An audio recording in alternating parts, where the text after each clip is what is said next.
शांति। आज 5 जनवरी 2026 बाबा के महावाक्य हैं। मीठे बच्चे, बाप की श्रीमत से तुम मनुष्य से देवता बनते हो। गीता का ज्ञान और राजयोग तुम्हें संपूर्ण पावन बना देता है। प्रश्न है, सतयुग में हर चीज अच्छे से अच्छी सतप्रधान होती है, क्यों? उत्तर है, क्योंकि वहां मनुष्य सतप्रधान है। जब मनुष्य अच्छे हैं तो सामग्री भी अच्छी है, और मनुष्य बुरे हैं तो सामग्री भी नुकसान कारक है। सतप्रधान सृष्टि में कोई भी वस्तु अप्राप्त नहीं है, कुछ भी कहीं से मांगना नहीं पड़ता। ओम शांति। बाबा इस शरीर द्वारा समझाते हैं। इनको जीव कहा जाता, इनमें आत्मा भी है, और तुम बच्चे जानते हो परमपिता परमात्मा भी इसमें है। यह तो पहले पहले पक्का होना चाहिए, इसलिए इनको दादा भी कहते हैं। यह तो बच्चों को निश्चय है, इस निश्चय में ही रमण करना है। बरोबर बाबा ने जिसमें पधरामणी की है वह अवतार लिया है, उनके लिए बाप खुद कहते हैं, मैं इनके बहुत जन्मों के अंत के भी अंत में आता हूँ। बच्चों को समझाया गया है, यह है सर्वशास्त्र शिरोमणि गीता का ज्ञान। श्रीमत अर्थात श्रेष्ठ मत। श्रेष्ठ ते श्रेष्ठ मत है ऊंच ते ऊंच भगवान की, जिसकी श्रीमत से तुम मनुष्य से देवता बनते हो। तुम भ्रष्ट मनुष्य से श्रेष्ठ देवता बनते हो। तुम आते ही इसलिए हो। बाप भी खुद कहते हैं, मैं आता हूँ तुमको श्रेष्ठाचारी निर्विकारी मत वाले देवी देवता बनाने। मनुष्य से देवता बनने का अर्थ भी समझना है। विकारी मनुष्य से निर्विकारी देवता बनाने आते हैं। सतयुग में मनुष्य रहते हैं परंतु दैवी गुणों वाले। अभी कलयुग में है आसुरी गुणों वाले। है सारी मनुष्य सृष्टि परंतु वह है ईश्वरीय बुद्धि, यह है आसुरी बुद्धि। वहाँ ज्ञान, यहाँ भक्ति। ज्ञान और भक्ति अलग अलग है ना। भक्ति की पुस्तक कितनी और ज्ञान की पुस्तक कितनी है। ज्ञान का सागर बाप है, उनका पुस्तक भी तो एक ही होना चाहिए। जो भी धर्म स्थापन करते हैं उनका पुस्तक एक होना चाहिए। उनको रिलीजियस बुक कहा जाता है। पहला रिलीजियस बुक है गीता, श्रीमद् भगवत गीता। यह भी बच्चे जानते हैं, पहला आदि सनातन देवी देवता धर्म है, न कि हिंदू धर्म। मनुष्य समझते हैं गीता से हिंदू धर्म स्थापन हुआ और गीता गाई है श्री कृष्ण ने। कोई से पूछो तो कहेंगे परंपरा से यह श्री कृष्ण ने गाई है, कोई शास्त्र में शिव भगवानुवाच है नहीं। श्रीमद् श्री कृष्ण भगवानुवाच लिख दिया है। जो गीता पढ़े होंगे उनको सहज समझ में आएगा। अभी तुम समझते हो इसी गीता ज्ञान से मनुष्य से देवता बने हैं। जो अभी बाप तुमको दे रहे हैं, राजयोग सिखा रहे हैं, पवित्रता भी सिखा रहे हैं। काम महाशत्रु है, इस द्वारा ही तुमने हार खाई है। अब फिर उन पर जीत पाने से तुम जगत जीत अर्थात विश्व का मालिक बन जाते हो। यह तो बहुत सहज है। बेहद का बाप बैठ इनके द्वारा तुमको पढ़ाते हैं। वह है सभी आत्माओं का बाप। यह फिर है बेहद का बाप मनुष्यों का। नाम ही है प्रजापिता ब्रह्मा। तुम कोई से भी पूछेंगे ब्रह्मा के बाप का नाम बताओ तो मूंझ पड़ेंगे। ब्रह्मा विष्णु शंकर हैं क्रिएशन, इन तीनों का कोई तो बाप होगा ना। तुम दिखाते हो इन तीनों का बाप है निराकार शिव। ब्रह्मा विष्णु शंकर को सूक्ष्म वतन के देवताएं दिखलाते हैं, उनके ऊपर है शिव। बच्चे जानते हैं शिव बाबा के बच्चे जो भी आत्माएं हैं उनको अपना शरीर तो होगा, वह तो सदैव निराकार परमपिता परमात्मा है। बच्चों को मालूम हुआ है निराकार परमपिता परमात्मा के हम बच्चे हैं। आत्मा शरीर द्वारा बोलती है परमपिता परमात्मा। कितनी सहज बातें हैं। इसको कहा जाता है अल्फ बे। पढ़ाते कौन है? गीता का ज्ञान किसने सुनाया? निराकार बाप ने। उन पर कोई ताज आदि है नहीं। वह ज्ञान का सागर बीज रूप चैतन्य है। तुम भी चैतन्य आत्माएं हो ना। सभी झाड़ों के आदि मध्य अंत को तुम जानते हो। भल माली नहीं हो परंतु समझ सकते हो कैसे बीज डालते हैं उनसे झाड़ निकलते हैं। वह तो है जड़ झाड़, यह है चैतन्य। तुम्हारी आत्मा में ज्ञान है और कोई की आत्मा में ज्ञान होता नहीं। बाप चैतन्य मनुष्य सृष्टि का बीज रूप है तो झाड़ भी मनुष्यों का होगा। यह है चैतन्य क्रिएशन। बीज और क्रिएशन में फर्क तो है ना। आम का बीज डालने से आम निकलता है, फिर झाड़ कितना बड़ा होता है। वैसे मनुष्य के बीज से मनुष्य कितने फर्टाइल होते हैं। जड़ बीज में कोई ज्ञान नहीं है, यह तो चैतन्य बीज रूप है। उनमें सारे सृष्टि रूपी झाड़ का ज्ञान है कि कैसे उत्पत्ति, पालना, फिर विनाश होता है। यह बहुत बड़ा झाड़ खलास हो फिर दूसरा नया झाड़ कैसे खड़ा होता है, यह है गुप्त। तुमको ज्ञान भी गुप्त मिलता है, बाप भी गुप्त आए हैं। तुम जानते हो यह कलम लग रहा है, अभी तो सब पतित बन गए हैं। अच्छा, बीज से पहले पहले नंबर में जो पत्ता निकला वह कौन था? सतयुग का पहला पत्ता तो श्री कृष्ण को ही कहेंगे, लक्ष्मी नारायण को नहीं। नया पत्ता छोटा होता है, पीछे बड़ा होता है। तो इस बीज की कितनी महिमा है।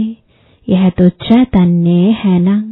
फिर पत्ते भी निकलते हैं, उन्हों की महिमा तो होती है। अभी तुम देवी देवता बन रहे हो, दैवी गुण धारण कर रहे हो। मूल बात ही यह है कि हमको दैवी गुण धारण करने हैं, इन जैसा बनना है। चित्र भी है, यह चित्र ना होते तो बुद्धि में ज्ञान ही नहीं आता। यह चित्र बहुत काम में आते हैं। भक्ति मार्ग में इन चित्रों की भी पूजा होती है और ज्ञान मार्ग में इन चित्रों से तुमको ज्ञान मिलता है कि ऐसा बनना है। भक्ति मार्ग में ऐसे नहीं समझते कि हमको ऐसा बनना है। भक्ति मार्ग में मंदिर कितने बनते हैं? सबसे जास्ती मंदिर किसके होंगे? जरूर शिव बाबा के होंगे जो बीज रूप है। फिर उसके बाद पहली क्रिएशन के मंदिर होंगे। पहली क्रिएशन यह लक्ष्मी नारायण है। शिव के बाद इनकी पूजा सबसे जास्ती होती है। माताएं तो ज्ञान देती हैं, उनकी पूजा नहीं होती। वह तो पढ़ाती है ना। बाप तुमको पढ़ाते हैं, तुम किसकी पूजा नहीं करते हो। पढ़ाने वाले की अभी पूजा नहीं कर सकते। तुम जब पढ़कर फिर अनपढ़ बनेंगे तब फिर पूजा होगी। तुम सो देवी देवता बनते हो, तुम ही जानते हो। जो हमको ऐसा बनाते हैं उनकी पूजा होगी। फिर हमारी पूजा होगी नंबरवार। फिर गिरते गिरते 5 तत्वों की भी पूजा करने लग पड़ते हैं। शरीर 5 तत्वों का है ना। 5 तत्वों की पूजा करो या शरीर की करो, एक हो जाती। यह तो ज्ञान बुद्धि में है। यह लक्ष्मी नारायण सारे विश्व के मालिक थे। इन देवी देवताओं का राज्य नई सृष्टि पर था, परंतु वह कब था यह नहीं जानते। लाखों वर्ष कह देते हैं। अब लाखों वर्ष की बात तो कभी किसकी बुद्धि में रह ना सके। अभी तुमको स्मृति है, हम आज से 5000 वर्ष पहले आदि सनातन देवी देवता धर्म के थे। देवी देवता धर्म वाले फिर और धर्मों में कन्वर्ट हुए हैं। हिंदू धर्म कह नहीं सकते, परंतु पतित होने कारण अपने को देवी देवता कहना शोभता ही नहीं। अपवित्र को देवी देवता कह ना सके। मनुष्य पवित्र देवियों की पूजा करते हैं तो जरूर खुद अपवित्र है, इसलिए पवित्र के आगे माथा झुकाना पड़ता है। भारत में खास कन्याओं को नमन करते हैं, कुमारों को नमन नहीं करते। फीमेल को नमन करते हैं, मेल को नमन क्यों नहीं करते? क्योंकि इस समय ज्ञान भी पहले माताओं को मिलता है, बाप इनमें प्रवेश करते हैं। यह भी समझते हो बरोबर यह ज्ञान की बड़ी नदी है। ज्ञान नदी भी है, फिर पुरुष भी है। यह है सबसे बड़ी नदी। ब्रह्मपुत्रा नदी है सबसे बड़ी, जो कलकत्ता तरफ सागर में जाकर मिलती है। मेला भी वहां लगता है, परंतु उनको यह पता नहीं कि यह आत्माओं और परमात्मा का मेला है। वह तो पानी की नदी है, जिस पर नाम ब्रह्मपुत्रा रखा है। उन्होंने तो ब्रह्म ईश्वर को कहा हुआ है, इसलिए ब्रह्मपुत्रा को बहुत पावन समझते हैं। बड़ी नदी है तो पवित्र भी वह होगी। पतित पावन वास्तव में गंगा को नहीं ब्रह्मपुत्रा को कहा जाए। मेला भी इनका लगता है, वह भी सागर और ब्रह्मा नदी का मेला है। ब्रह्मा द्वारा एडॉप्शन कैसे होती है, यह गुह्य बातें समझने की हैं, जो प्राय लोप हो जाती हैं। यह तो बिल्कुल सहज बात है ना। भगवान वाच, मैं तुमको राजयोग सिखलाता हूँ, फिर यह दुनिया ही खलास हो जाएगी। शास्त्र आदि कुछ भी नहीं रहेंगे। फिर भक्ति मार्ग में यह शास्त्र होते हैं, ज्ञान मार्ग में शास्त्र होते नहीं। मनुष्य समझते हैं यह शास्त्र परंपरा से चले आते हैं, ज्ञान तो कुछ है नहीं। कल्प की आयु ही लाखों वर्ष कह दी है, इसलिए परंपरा कह देते हैं। इनको कहा जाता है अज्ञान अंधियारा। अभी तुम बच्चों को यह बेहद की पढ़ाई मिलती है, जिससे तुम आदि मध्य अंत का राज समझा सकते हो। तुमको इन देवी देवताओं की हिस्ट्री ज्योग्राफी का पूरा पता है। यह पवित्र प्रवृत्ति मार्ग वाले पूज्य थे। अभी पुजारी पतित बने हैं। सतयुग में है पवित्र प्रवृत्ति मार्ग, यहाँ कलयुग में अपवित्र प्रवृत्ति मार्ग है। फिर बाद में निवृत्ति मार्ग होता है, वह भी ड्रामा में है। उसको संन्यास धर्म कहा जाता है। घर बार का संन्यास कर जंगल में चले जाते हैं, वह है हद का संन्यास। रहते तो इसी पुरानी दुनिया में ही है ना। अभी तुम समझते हो हम संगम युग पर हैं, फिर नई दुनिया में जाएंगे। तुमको तिथि तारीख सेकंड सहित सब मालूम है। वह लोग तो कल्प की आयु ही लाखों वर्ष कह देते हैं, इनका पूरा हिसाब निकाल सकते हैं। लाखों वर्ष की तो बात कोई याद भी न कर सके। अभी तुम समझते हो बाप क्या है, कैसे आते हैं, क्या कर्तव्य करते हैं। तुम सबके ऑक्यूपेशन को, जन्म पत्री को जानते हो। बाकी झाड़ के पत्ते तो ढेर होते हैं, वह गिनती थोड़े ही कर सकते हैं। इस बेहद सृष्टि रूपी झाड़ के कितने पत्ते हैं? 5000 वर्ष में इतने करोड़ हैं, तो लाखों वर्ष में कितने अनगिनत मनुष्य हो जाए। भक्ति मार्ग में दिखाते हैं, लिखा हुआ है सतयुग इतने वर्ष का है, त्रेता इतने वर्ष का है, द्वापर इतने वर्ष का है। तो बाप बैठ तुम बच्चों को यह सब राज समझाते हैं। आम का बीज देखने से आम का झाड़ सामने आएगा ना। अभी मनुष्य सृष्टि का बीज रूप तुम्हारे सामने है। तुमको बैठ झाड़ का राज समझाते हैं, क्योंकि चैतन्य है। बताते हैं हमारा यह उल्टा झाड़ है। तुम समझा सकते हो जो भी इस दुनिया में है, जड़ व चैतन्य हूबहू रिपीट करेंगे। अभी कितना वृद्धि को पाते रहते हैं, सतयुग में इतना हो नहीं सकता। कहते हैं फलानी चीज ऑस्ट्रेलिया से, जापान से आई। सतयुग में ऑस्ट्रेलिया, जापान आदि थोड़े ही थे। क्रमानुसार वहां की चीज यहाँ आती है। पहले अमेरिका से गेहूं आदि आते थे। सतयुग में कहां से आएंगे थोड़े ही। वहां तो है ही एक धर्म, सब चीजें भरपूर रहती हैं। यहाँ धर्म वृद्धि को पाते रहते हैं, तो उनके साथ सब चीजें कम होती जाती हैं। सतयुग में कहां से मंगाते नहीं हैं। अभी तो देखो कहां कहां से मंगाते हैं। मनुष्य पीछे वृद्धि को पाते गए हैं। सतयुग में तो अप्राप्त कोई वस्तु होती नहीं। वहां की हर चीज सतो प्रधान बहुत अच्छी होती है। मनुष्य ही सतो प्रधान है। मनुष्य अच्छे हैं तो सामग्री भी अच्छी है। मनुष्य बुरे हैं तो सामग्री भी नुकसान कारक है। साइंस की मुख्य चीज है एटॉमिक बॉम्ब्स, जिससे इतना सारा विनाश होता है। कैसे बनाते होंगे?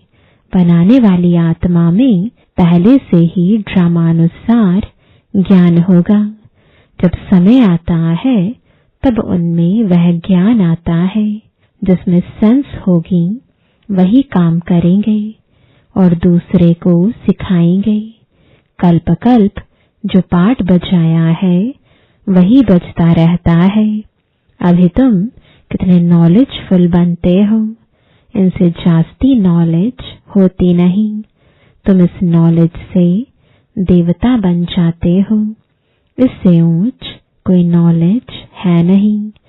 वह है माया की नॉलेज, जिससे विनाश होता है।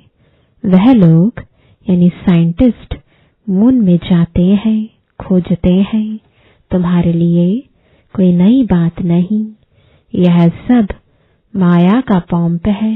बहुत शो करते हैं, अति डीपनेस में जाते हैं, बहुत बुद्धि को लड़ाते हैं। कुछ कमाल कर दिखावें। बहुत कमाल करने से फिर नुकसान हो जाता है। क्या क्या बनाते रहते हैं। बनाने वाले जानते हैं इनसे यह विनाश होगा। अच्छा, मीठे मीठे सिकिलदे बच्चों प्रति माता पिता बाप दादा का याद प्यार और गुड मॉर्निंग। रूहानी बाप की रूहानी बच्चों को नमस्ते। रूहानी बच्चों की रूहानी बाप दादा को गुड मॉर्निंग और नमस्ते। धारणा के लिए मुख्य सार है, पहला, गुप्त ज्ञान का सिमरण कर हर्षित रहना है। देवताओं के चित्रों को सामने देखते उन्हें नमन वंदन करने के बजाय उन जैसा बनने के लिए दैवी गुण धारण करने हैं। दूसरा, सृष्टि के बीज रूप बाप और उनकी चैतन्य क्रिएशन को समझ नॉलेजफुल बनना है। इस नॉलेज से बढ़कर और कोई नॉलेज नहीं हो सकती। इसी नशे में रहना है। वरदान है, एक बाप दूसरा न कोई। इस पाठ की स्मृति से एक रस स्थिति बनाने वाली श्रेष्ठ आत्मा भव। एक बाप दूसरा न कोई। यह पाठ निरंतर याद हो तो स्थिति एक रस बन जाएगी। क्योंकि नॉलेज तो सब मिल गई है। अनेक पॉइंट्स हैं, लेकिन पॉइंट्स होते हुए पॉइंट रूप में रहे, यह है उस समय की